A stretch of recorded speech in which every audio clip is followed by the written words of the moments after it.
In Movies and Money, Creed 3 exceeded all expectations. Let's bring in film critic Erik Childress to knock out the numbers for us. Erik. Well, it's important to admit when you're wrong, as I questioned last week whether the Creed series would be able to maintain the solid numbers, given that this month we appear to be back to one big sequel opening after another. But that is all a moot point with its incredible $58 million start. Next up in the lineup of sequels for this month is Scream 6. Here's a clip.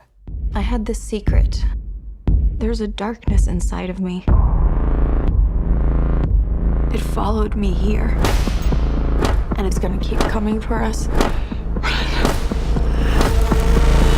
We share a certain history. What's your review, Erik? Well, it appears horror fans are very much ready for another entry in this once-dead series. Now, the fifth film opened last year in January to $30 million and cleared over $81 million. Now, the filmmakers and survivors of that film are back now and taking the Slanes to New York for another mysterious unmasking.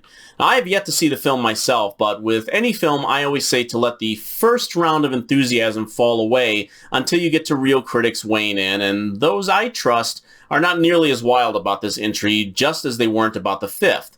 So one's enjoyment may depend on whose taste you align with, and I really did not like the last film. Now, that being said, the two biggest openings of 2023 not involving Marvel are Megan with $30 million and Cocaine Bear with $23 million. So horror is in. I suspect this will have a bigger opening than the last film and nudge Creed 3 out of the top spot. South by Southwest Film Festival begins tomorrow, and you are headed out to Austin to check it out. Can you give us a little curtain raiser for those who are attending and some titles that could be attractive to the big studio buyers? Certainly, Angie.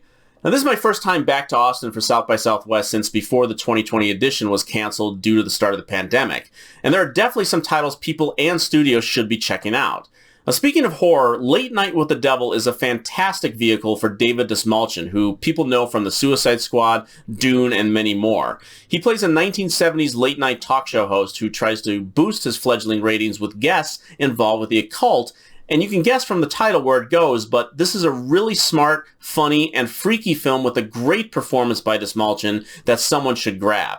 A Disturbance in the Force is a documentary about the infamous Star Wars holiday special that talks how it came to be and how it actually fit more with the weird variety shows of the time than people may have even imagined. I Used to Be Funny has the rising star Rachel Sennett as a comedian who tries to put her life back together after a traumatic event. In a similar vein, look for Cora Bora with the scene-stealing Megan Stalter, who plays the hilarious secretary on HBO's Hacks.